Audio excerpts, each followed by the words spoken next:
Hello everyone, my name is Alexis Marin and I'm a registered drama therapist, a life coach, and a speaker.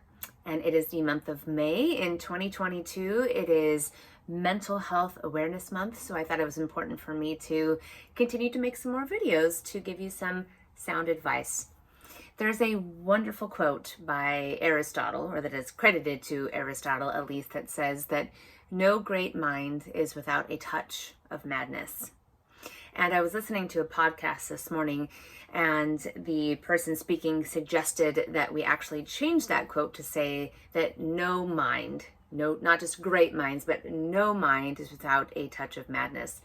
And I happen to agree with that. And when we're talking about madness, that doesn't mean that everybody has gone crazy. I'm sure at times we all feel like we might have, but that's not what that is alluding to.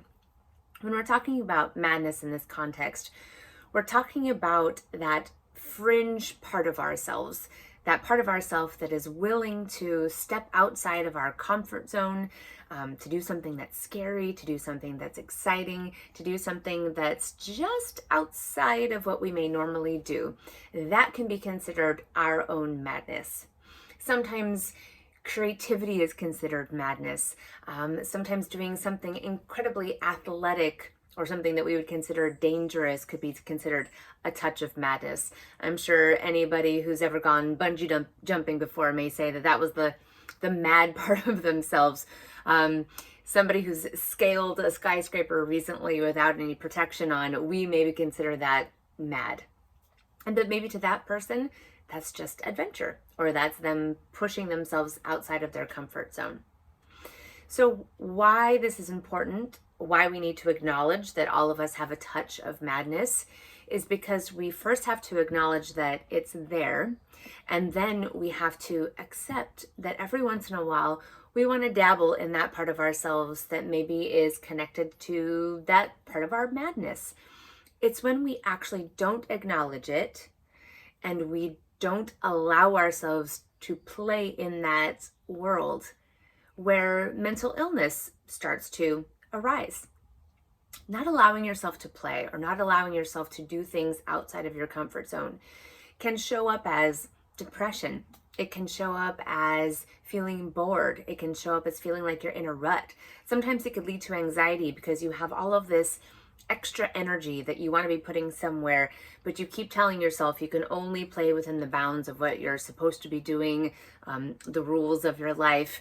And again, we're not saying here, go break rules and go do things that are illegal or go do things outside of your moral compass. What we're saying here is go push yourself, go do something that is exciting and that's scary, go learn a new skill, because it is in that area that we access in our brains where some of the most amazing ideas come from.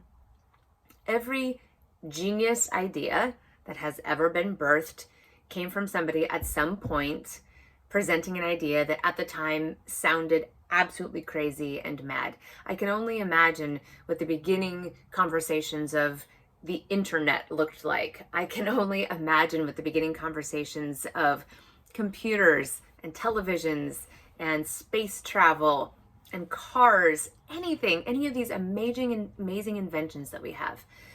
Let alone that, talk about the madness that it takes for these beautiful artists from our history to be able to say, hey, you know what, I'm going to lay on my back and I'm going to paint something on the ceiling of this chapel. Or for a musician to sing a note that's just out there in the stratosphere.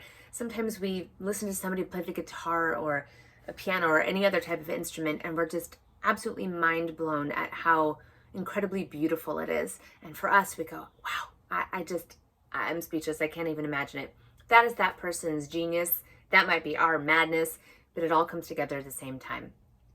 So no mind is without a touch of madness. Let's just acknowledge that part. And let's make sure that when we're saying madness, it's not a bad term. Again, embrace your madness. Understand that you have that part of yourself there. Acknowledge that it's there. Give yourself permission. Play around with that. Because when you don't, you will continue to show up in a way that feels like you are not engaged in your own life. And that is exactly what leads us down the path of not feeling well. So again, May is Mental Health Awareness Month. every day and every month should be. I'm glad that it's being spotlighted this month.